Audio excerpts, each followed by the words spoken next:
Judith.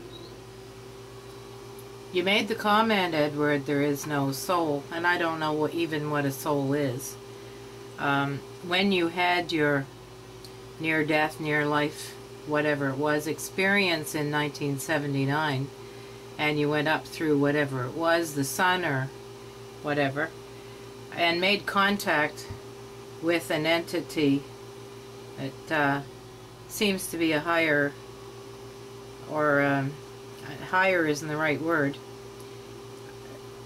although we'll use it for the sake of this conversation because I can't think of another one.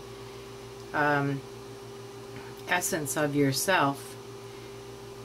Would it also be accurate to say that you were in contact with the one consciousness? There may be 6.9 billion robots, but is there not only one consciousness, and is that what you contacted? And is it possible that some people call that a soul?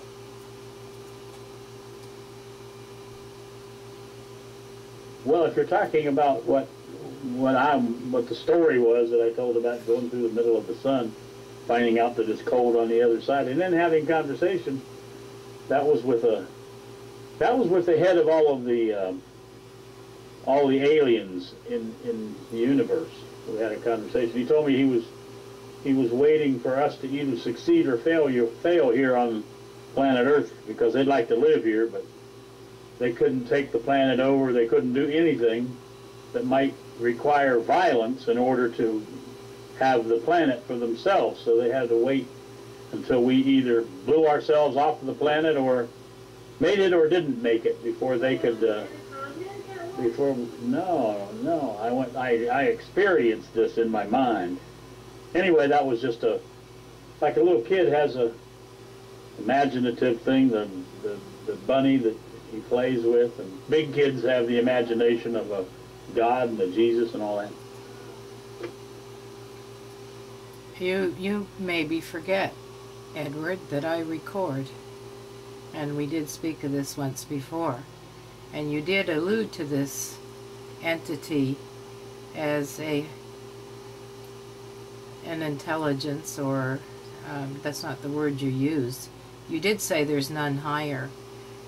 I think we did even use the word God, and you said, and there's none higher for you also. So, and now you're saying it was someone from another planet, or you're making it sound a little bit like a science fiction.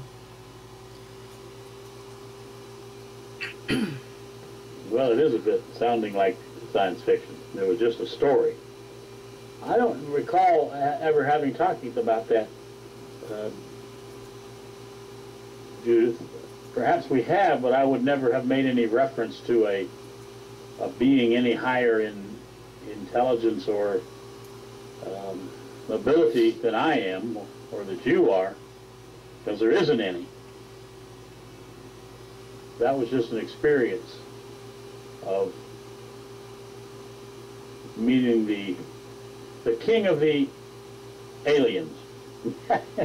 It was just a silly experience, if you will. Would it be accurate to say it was an experience of conversing, being in the field of consciousness where there is no thought, that some people may refer to as God, but in that place of nothingness, perhaps, where there is no thought? Yes, it could indeed, if someone were to hear that and be some kind of a dream interpreter or something like that. It could be interpreted like that, yes, for sure. Oh, always, always. In that place, Edward, what relevance does body fat have?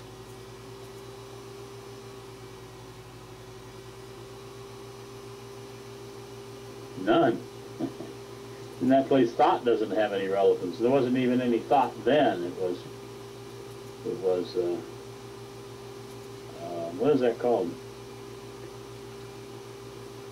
non-conversation conversation.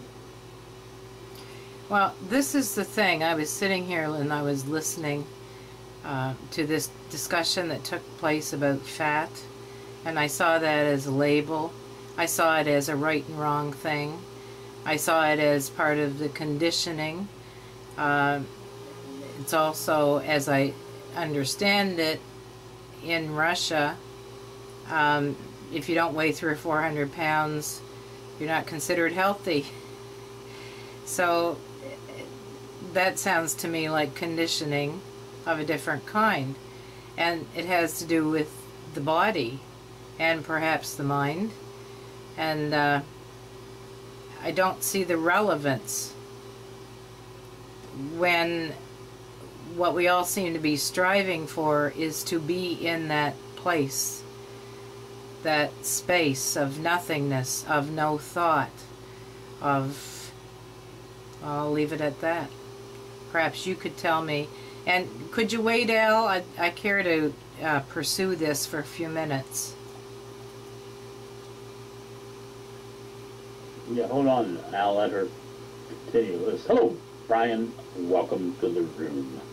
So you're saying that in the realm of the unknown or outside of thought, that fat has no relevance, or stupid has no relevance, or whatever those labels are has no relevance. Is that what you're saying? I'm not saying it. I'm asking it. It's somewhat confusing to be speaking one night of being in that place between thoughts, or that place of no thought, being in the place between thoughts, to access that, to blowing the mind, to getting rid of conditioning, and then hearing it being spoken, to become fat, to label fat, to believe. It's almost like it's a belief. What is fat anyway? Who makes the definition of what is fat and what isn't fat? And I have another question after we get through the fat thing. Well, fat only has any relevance in the domain of physicalness. As far as the fat part is concerned. Now, I guess it has a relevance in the domain of health, because they say, at least, that there's too much weight, that the heart has to beat. Well, anyway, you know all the medical things about fat. But from the standpoint of the ethereal domain, if you will, then probably fat has no relevance at all. But still, we live as a psychological being and as a physical being in fusion, in collusion, or together. So as one, so is the other. I was just disrupted here for a second.